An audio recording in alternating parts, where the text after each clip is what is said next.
दोस्तों, चीन तथा मंगोलिया पर शासन करने वाला मंगोल साम्राज्य से आप वाकिफ होंगे। दोस्तों, यह साम्राज्य दुनिया के टॉप 10 साम्राज्य में शामिल है।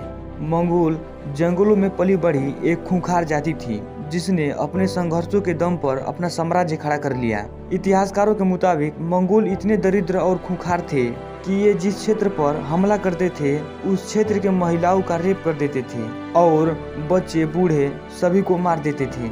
ये बहुत ही निर्दयी थे। लेकिन क्या आपको पता है कि इतने खूंखार जनजाति भारत की सीमाओं तक आई, पर इन्हें खिलजी वंश के सुल्तान अलाउद्दीन खिलजी द्वारा लगभग 10 बार खदेड़ा गया। अलाउद्दीन खिलजी भारत का एकमात्र ऐसा शासक था जिसने मंगोलों को भी धूल चटाई। अलाउद्दीन खिलजी मंगोलों के साथ साथ हिंदू राजपूतों से भी युद्ध में विजयी होकर अपने साम्राज्य को बढ़ाया, जिसमें उनके कुछ प्रमुख युद्ध जैसे 1303 ईस्वी में चित्तौड़गढ़ का युद्ध, 1301 ईस्वी में रणथंभौर पर विजय, 1311 ईस्वी में जालौर किले पर कब्जा तथा नागौर किले इत्यादि युद्धों में इन्होंने विजय हासिल की। अलाउद्दीन खिलजी जहां एक तरफ राजपूतों से युद्ध लड़ता रहा तो एक तरफ मंगोलों के भी आक्रमण को झेलता रहा।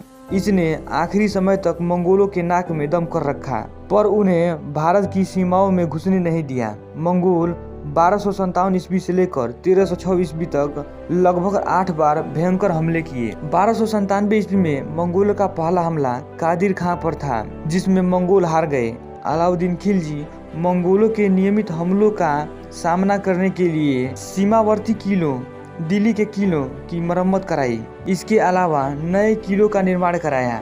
उसने मंगोलों के आक्रमण से दिल्ली की रक्षा के लिए श्रीनगर की स्थापना कराया, जिसमें श्री दुर्ग का किले का भी निर्माण कराया। अलाउद्दीन खिलजी ने मंगोलों के हमले का पलटवार 1298 ईस्वी में किया, जिसमें अपने 2 सेनापति उलुग खां और जफर खां को फौज के साथ रवाना किया, जिसमें अमृतसर और लाहौर के मध्य युद्ध हुआ, जिसमें मंगोलों का भयंकर हार हुआ और इस युद्ध में लगभग 20,000 मंगोल मारे गए और बड़ी संख्या में मंगोल स्त्री और बच्चों को खिलजी द्वारा गुलाम बनाकर दिल्ली लाया गया। जब मंगोलों ने तीसरा हमला किया तो इस बात की खबर किसी को भी नहीं था। 1299 ईस्वी में मंगोलों ने खिलजी की राजधानी सिरी के किले तक पहुंचने में सफल हो गए, तो सुल्तान के वजीरों ने सुल्तान को हिकमत अमली यानी समझौते का सुझाव दिया, क्योंकि खिलजी सैनिक में हिंदुस्तानी सैनिक अधिक थे।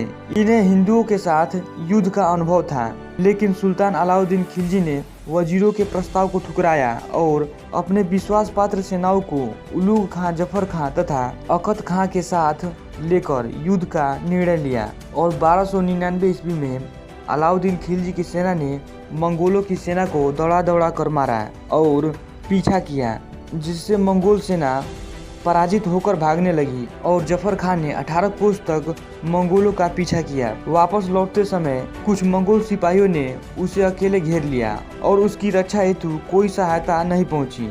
फलस्वरूप मंगोलों ने उसे मार डाला।